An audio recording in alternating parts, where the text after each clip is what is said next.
नमस्कार दोस्तों, मैं हूं अतुल सिंह। स्वागत है आपका इन्वेस्ट कर लो भाई चैनल में। Is buying a home really an asset और जस्ट अ फाइनेंशियल लायबिलिटी? दोस्तों, हम सब ने सुना है अपना घर ही असली एसेट है। लेकिन क्या हर घर एसेट होता है? एसेट वो होता है जो जेब में पैसा डाले। लायबिलिटी वो होती है जो जेब से पैसा निकाले। तो अब सवाल यह उठता है, अपना घर खरीदना वेल्थ क्रिएशन है या सिर्फ ईएमआई का बोझ? आप में से कितनों का सपना है कि एक दिन अपना घर हो, चाहे ईएमआई से हो? रियल एस्टेट का एक इमोशनल साइड होता है।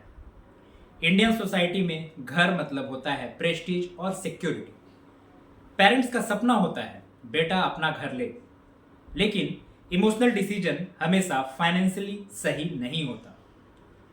घर कब एसेट बनता है? जब वो किराए पर दिया जाए और रेंटल इनकम आए, प्रॉपर्टी की वैल्यू इन्फ्लेशन से तेज बढ़े, ईएमआई मैनेजेबल हो, यानी आपकी इनकम से कम 30 से 35% के बीच, लॉन्ग टर्म होल्ड करने की कैपेसिटी भी होनी चाहिए। राज ने 40 लाख का फ्लैट 2010 में लिया। आज उसकी कीमत 1.2 करोड़ है और रेंट से हर महीने 25,000 आता है, यानी राज के लिए यह प्रॉपर्टी एक एसेट है। पर घर कब लायबिलिटी बनता है? जब ईएमआई इनकम का 50 से 60% हो जाए, मेंटेनेंस प्रॉपर्टी टैक्स ज़्यादा हो, एप्रिसिएशन कम और इन्फ्लेशन के बराबर हो, सेल करना मुश्किल हो जाए, यानी इलिक्विडिटी। श्याम ने 80 लाख का घर ईएमआई पर लिया। हर महीने सैलरी का आधा ईएमआई में चला गया। 10 साल में प्राइस केवल 90 लाख हुआ, यानी लायबिलिटी बन गई। बाई और रेंट डिलेमा अक्सर लोगों के दिमाग में रहता है। बाई मतलब stability, emotional satisfaction, long term asset. Rent मतलब फ्लेक्सिबिलिटी, कम खर्च, एक्स्ट्रा पैसे इन्वेस्ट करने का मौका। अगर कोई 60,000 सैलरी पर 30,000 रेंट देता है और बाकी 20,000 एसआईपी करता है, 20 साल में एसआईपी से 2 से 3 करोड़ का कॉर्पस बन सकता है। वही घर खरीदने वाले का पैसा ईएमआई और मेंटेनेंस में अटका रहेगा। रियल एस्टेट लेने का एक फॉर्मूला है।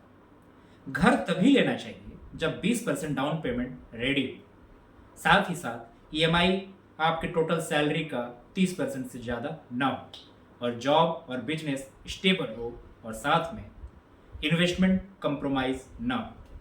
तो गोल्डन रूल्स लिख कर रखना। घर अपना होना अच्छा है, पर फाइनेंशियल प्लानिंग के बाद। प्राइमरी रेसिडेंस से इमोशन जुड़ा होता है, सेटिस्फैक्शन मिलता है, इन्वेस्टमेंट नहीं। रियल एस्टेट तभी है जब वो कैश फ्लो बना जाए।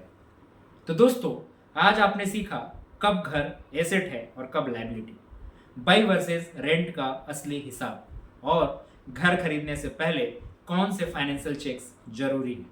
याद रखिए, घर सपना है, पर फाइनेंशियल बुद्धिमानी के बिना वो सपना बोझ बन जाता है। अगले एपिसोड में हम सीखेंगे गोल्ड इन्वेस्टमेंट, यानी ज्वेलरी, ईटीएफ, एसजीबी का असली कंपैरिजन, यानी गोल्ड में इन्वेस्ट करने का सबसे सही तरीका कौन सा है। तब तक के लिए अलविदा।